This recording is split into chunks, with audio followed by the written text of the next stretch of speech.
Hinairog ko sa kabukiran upang lagi nang di manirahan.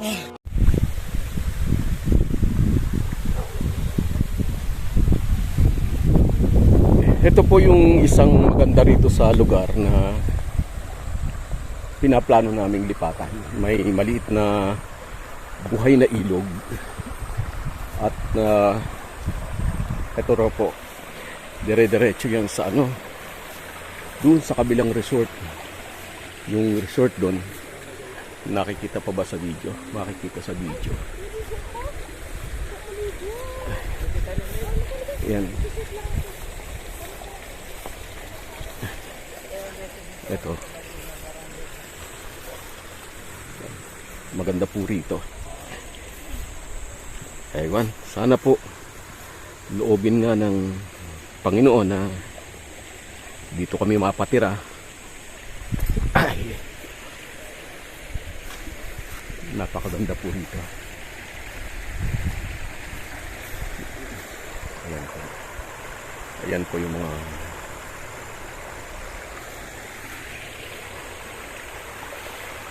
yung kabilang ibayo naman na yun po sa mga pinsan na ng misis ko yan ang may-ari, kaso hindi na rin naasikaso kasi nasa Amerika naman yung ibang kamag-anak ng misis ko, kaya ayan, napapabayaan din yung lupa.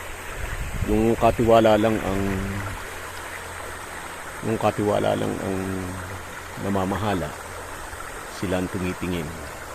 Pero so far mababait naman yung mga katiwala. Merong lugar na ang sabi grinab na, nagkaroon na ng land grabbing yung ibang mga lupain kasi yung caretaker na ang nagkaroon ng interest. Pero itong lolo pa nung mga nangmamahala ngayon ang nagbabantay. Pero okay na, mababait sila. Talagang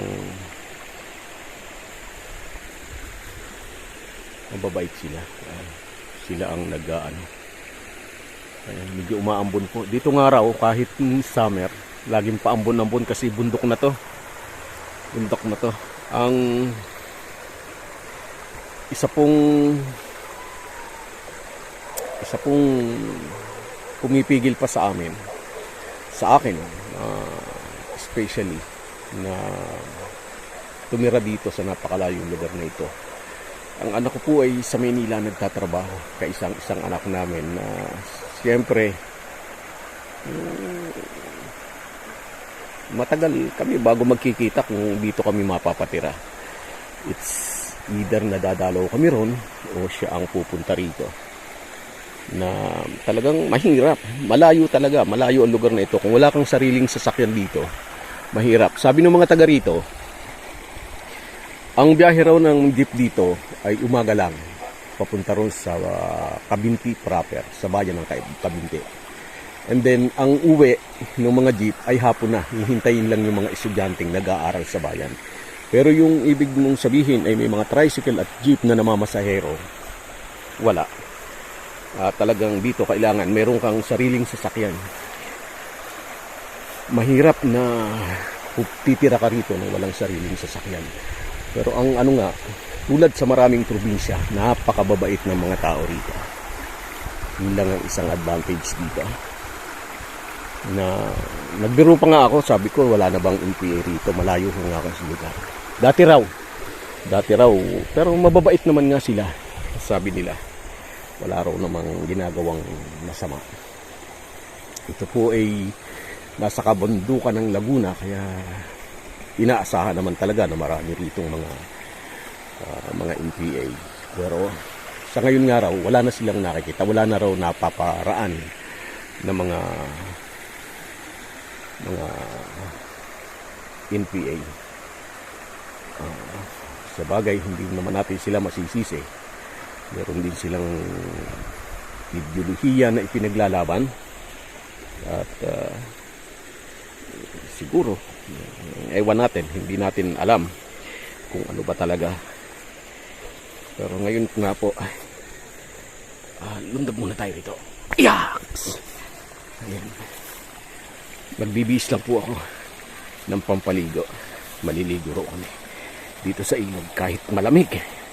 Malamig ang klima rito.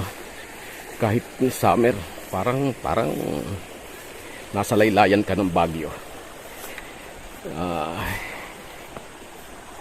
Kaya siguro mawibili kami rito. Sana.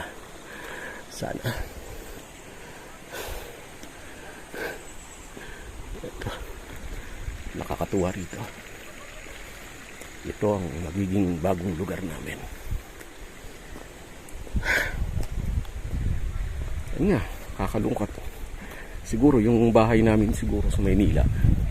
Sabi ng misis ko, paupahan na lang namin. Para mayroon din kaming income. Passive income. Sana. Gusto ko rito. Mag-a-update po ulit ako sa inyo ng susunod na mga kaganapan.